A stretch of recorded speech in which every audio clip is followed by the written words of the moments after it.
So I'm going to warn you all, I'm going to be controversial today. I'm going to talk about a topic that is probably going to make a few of you uncomfortable, a few of you angry, maybe even a few of you upset. I don't know many of you, but I know, depending on your age, you've experienced this issue, again, depending on your age, maybe a third, maybe even half of your life. Some of you may be even still involved in this issue. I also know that most of you have an opinion about what's wrong with it. Not only that, you have a fix for how to make it better.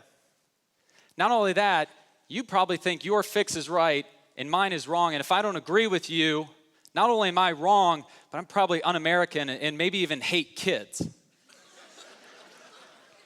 We're not going to talk about gun control or abortion or gay marriage, politics, or even religion.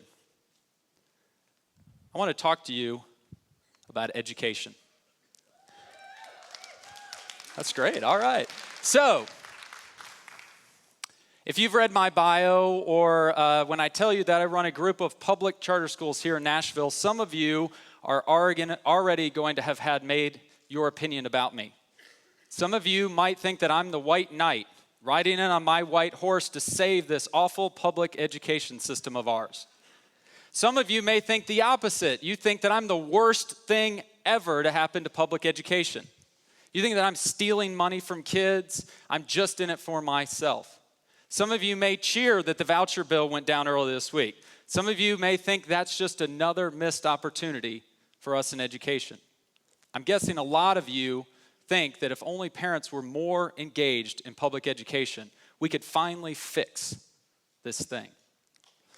Now, if you all are smart, and I think you are, you've read the research and you've seen that it's really about teacher effectiveness. If only we had an effective teacher in every single classroom, we could actually fix public education. Now, I want you to think about your fix. And think about this. If you're like the rest of the country, 80% of you would say that our education system is broken. And yet only 20% of you would say the same thing about the school you went to or your child's school. Think about, what is it about those schools that's not working, and what is it about your school that is? What is that fix? I told you I was going to be controversial. So now, how does your fix look when you think about Nashville and our city? Over 80,000 kids, 75% free and reduced lunch, meaning they fall below the poverty line. 144 schools, 11 charter schools, 60% minority. How does your fix play here in Nashville? Let's get even more specific.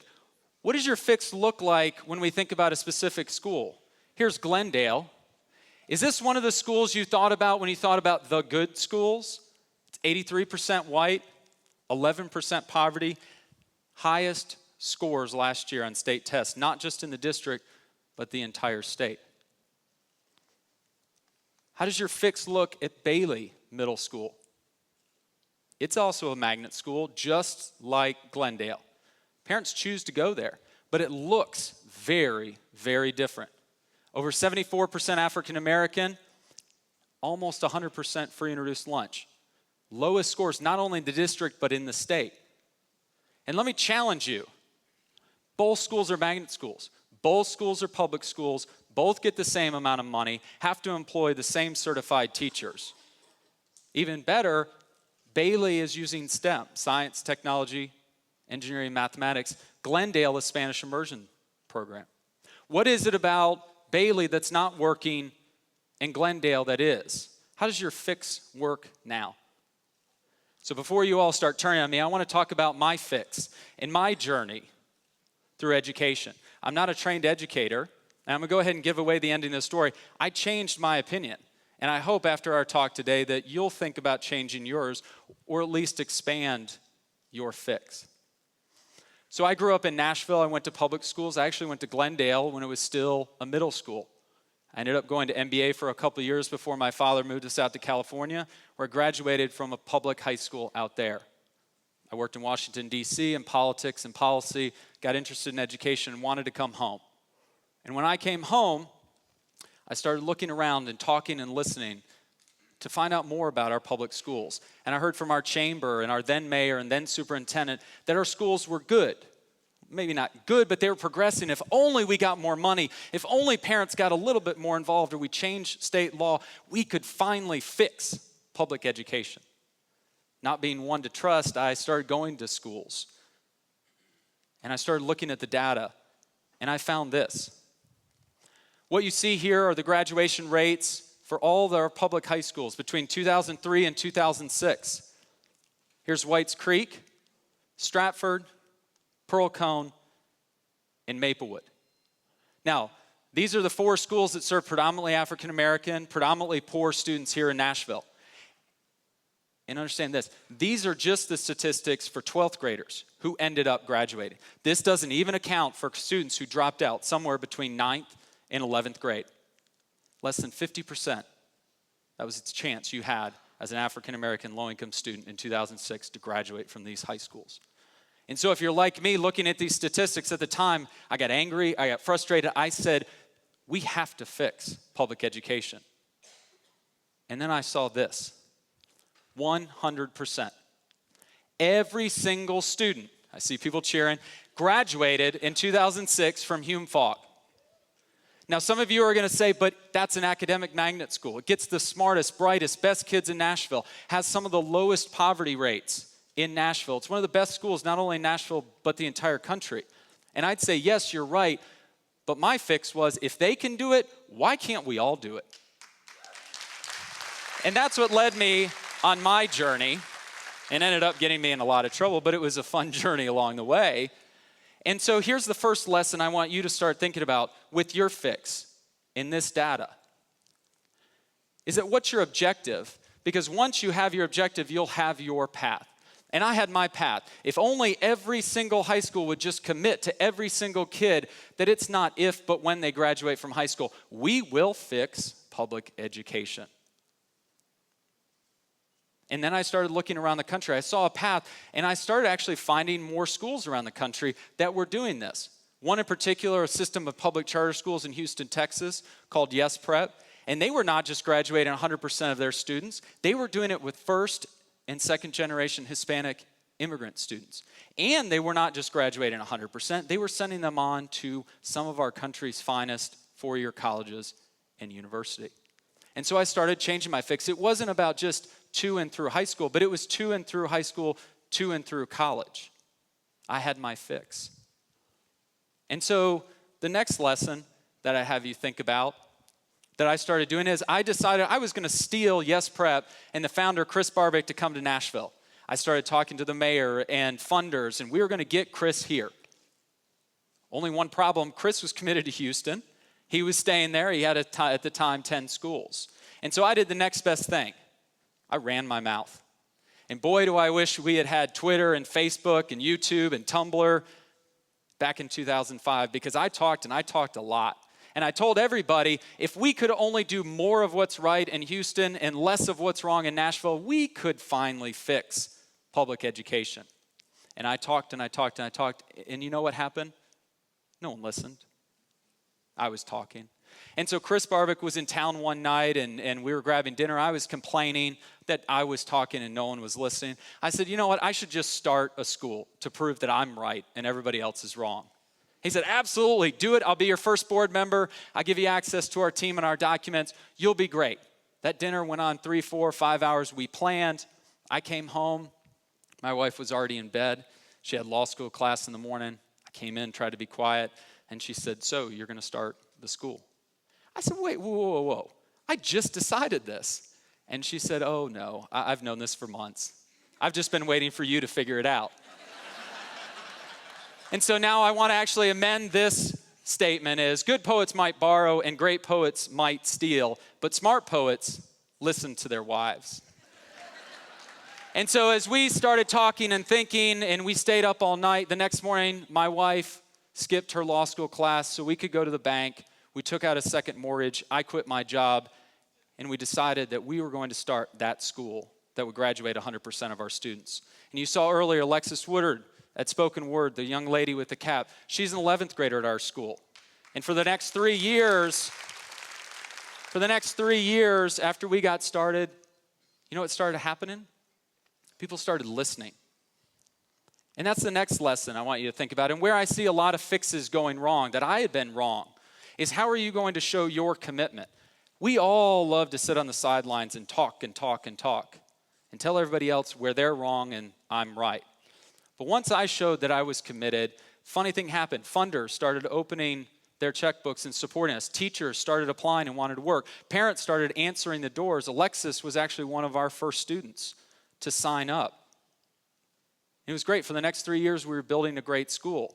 And I'd love to say the next step in this process, in this journey, was about my altruism and selflessness, but it was more about space. We had grown to the point where we had too little space for too many students. We needed space. So a board member and I were convinced we had the best idea to solve this problem. We were going to go to the superintendent. We were going to say, please let us have some space. In exchange, we'll pay you some rent. And then we'll share what's going on one side of the building with a public school and the other side of a school with another public school, ours. We can learn from one another, collaborate, and be partners. It sort of worked. The superintendent said, we can't do that, but I've got another idea.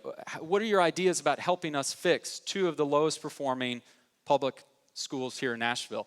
And that conversation led to the next one, more specifically about Cameron Middle School, one of the most diverse and lowest performing schools here in Nashville. And that conversation led to the next one about what if we could charter Cameron to turn it from the lowest to the highest performing middle school in the state. And the next one where we were approved after applying to partner with the district. And so there are many, many lessons from Cameron in this partnership that we're undertaking and now in our 3rd year. But the one I want you to think about here today is how words matter. And there are a lot of lessons, but I think the most important lesson for me is that words mattered, and we started with the right words. We said partnership. We could have demanded from the district that they give us space. We could have gone to the press and said, we want just 5 of your 310 classrooms. Not that we were counting. But we didn't. We said we wanted to partner. And I think that's made all the difference. And so as that partnership developed, we took steps forward. So what is it about your fix? What are the words that you're going to use to help fix public education? But more importantly, what are those actions? And there was a lot of pressure. There still is a lot of pressure to not make Cameron conversion work. On our side, we have charter advocates still to this day telling us to use words like takeover instead of conversion, that we need to talk about how we're ripping this failing school away from this awful bureaucracy called public ed. Some of our charter supporters still don't like that we're doing this because they think if we fail, we're going to take down the charter school movement with us. And on his side, the superintendent could have gone out there and talked about that ugly white guy trying to take away the historically African-American school. He could have gone and talked to teachers and said, he's just trying to fire you or get rich or do something. Or they could have even hired an outside counsel to sue the state to block this conversion. But we didn't. And that was important. And so we opened Cameron, and it's not a success yet, but we're on our way. First year, we've doubled the results in reading from the previous year, nearly doubled in math. We have more students coming back to their neighborhood school. And our high school, the one we needed space for, 3rd highest in the district after 1 year behind the 2 academic magnets. Well, my fix was right? Wrong. So as we started looking at the impact we wanted to have long term, we found this data. We worked with the district. We were a good partner. They provided this data. And what you see here doesn't just show that I was wrong, but it shows that I'd missed a little bit. And so here on your left, you see all students. And this is a cohort analysis. So it's the graduating class of 2011. So 4 years earlier, in 2007, there were 6,220 students that entered 9th grade. And 4 years later, 1,033 graduated college and career ready, meaning that they had at least a 21 on the ACT. Now, if you back out Hume, Fogg, and MLK, that number goes down to 589. As I said earlier, we have a large percentage of free and reduced lunch students in this city. And so let's look at that there on your right. Of those 6,000 students, 4,000 qualify for free and reduced lunch. Of those 4,000, 333 graduated 4 years later, college and career ready. And if you back out the academic magnets, that's 239. Now, these students today are in community colleges, are in jobs, are in neighborhoods, are looking for work, struggling to access the 21st century economy and skills and jobs and curriculum. Now, the statistic that's not up there is that if you look at the graduating class of 2021, right now on Monday, they'll be in fourth grade classrooms. Less than 14% of all students, less than 5% of free and reduced lunch students are projected to be college and career ready in 2021 when they're 12th graders. And why does that matter? That matters because that's the Nashville of tomorrow. That's the Nashville I want to live in, that I want to raise my daughter in.